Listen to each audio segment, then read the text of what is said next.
అధికారులకి వేదిక మీద నుంచే నేను ఆదేశాలు ఇస్తున్నా.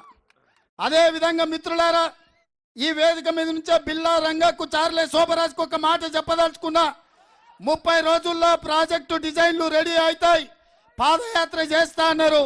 ఇవాళ ఎట్లుంటుందో చూద్దాం, దేవుడు ఆశీర్వాదం తీసుకుందామని ఇక్కడికి వచ్చిన. ఇవాళ చూసిరు కదా, మీరు ఆలోచన చేసుకోండి. ఈ నల్గొండ ప్రజల సాక్షిగా ఈరోజు బిల్లా రంగా చార్లే శోభరాజ్కు సవాలు విసురుతున్నా.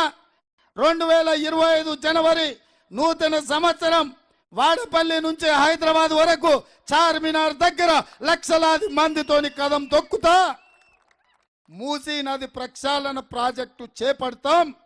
వాడపల్లిలో జనవరి మొదటి వారంలో పాదయాత్ర మొదలు పెడతా. బిల్లా రంగాలు రావాలి. మీరు వద్దంటే నల్గొండ ప్రజలు మీ నడుంకు రాయి గట్టి మూసీలో ముంచుతారో లేదో చూడండి. మీరు రావాల్సిందిగా నడుస్తామన్న హరీష్ రావు, నీ సవాల్ను స్వీకరిస్తున్నా. నువ్వు నీ బావమర్ది డ్రామారావు ఇద్దరు జనవరి మొదటి వారం తయారుగా ఉండండి.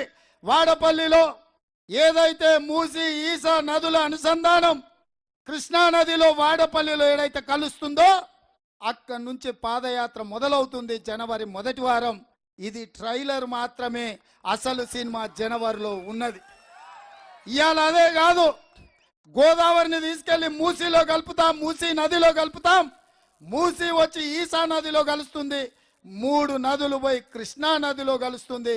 నదుల అనుసంధానం, నదుల సంగమం చేసే బాధ్యత కాంగ్రెస్ ప్రభుత్వం, ఇందిరమ్మ రాజ్యం తీసుకుంటుందని నేను ఈ సందర్భంగా తెలియజేస్తున్నా.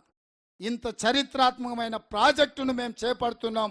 మీరు అడ్డొస్తే చరిత్రహీనులుగా మారుతారు.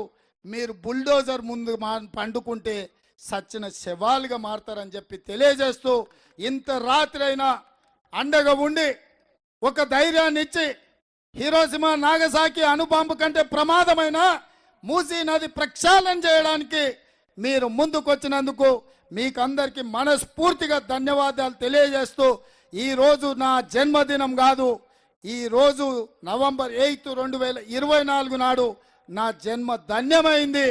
ఈ కంకణం కట్టుకొని పోతున్నా, శివయ్య సాక్షిగా చెప్తున్నా, తప్పకుండా ఈ ప్రాజెక్టును పూర్తి చేసి తీర్తామని చెప్పి మీ అందరి దగ్గర సెలవు తీసుకుంటున్న మిత్రులారా.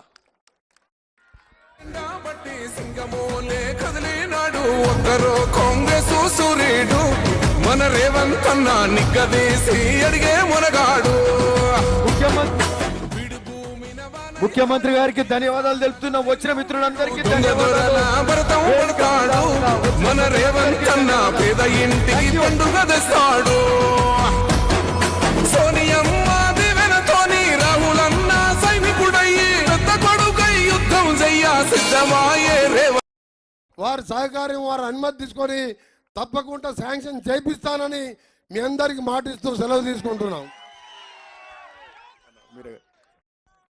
ఈరోజు మరి ఒక బృహత్తర కార్యక్రమం చేపట్టడానికి వచ్చిన మన ప్రియతమ నాయకులు, మన ముఖ్యమంత్రి అనుముల రేవంత్ రెడ్డి గారు మాట్లాడాల్సిందిగా కోరుతా ఉన్నాం. 3 రంగుల జెండా బట్టి సింగమోలే కదిలినాడు ఒక్కరో కాంగ్రెస్ సూర్యుడు మన రేవంత్ అన్న నిగ్గదీసి అడిగే మునగాడు. వీడు భూమిన వానైతాడు, బీద సాదల ధైర్యం వీడు, దొంగ దొరల భరతం